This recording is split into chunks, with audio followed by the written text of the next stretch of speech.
जो भी महत्वाकांक्षी व्यक्ति होता है, आगे चलता है, उसके पीछे कुछ लोग भौंकने लगते हैं। महत्वाकांक्षी व्यक्ति जो होता है ना महाराज, पता है किसकी तरह होता है?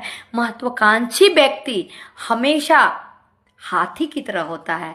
और ये जो ईर्ष्या रूपी, द्वेष रूपी जो होते हैं ना, वो किसकी तरह होते हैं? कुत्ता की तरह होते हैं।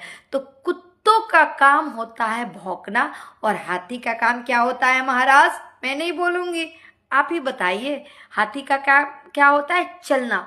उनको फर्क नहीं पड़ता है, हाथी जो होते हैं उनको फर्क नहीं पड़ता है कि कितने कुत्ते पीछे भौंक रहे हैं, क्योंकि वे तो कुत्ते हैं, गंदी चीजें खाते हैं, गंदी जगह रहते हैं। और हाथी, क्या कभी देखा है हाथी को गंदी पदार्थ खाते हुए? आपने कभी देखा है हाथी को मांस खाते हुए? क्या कभी आपने देखा है हाथी को ऐसे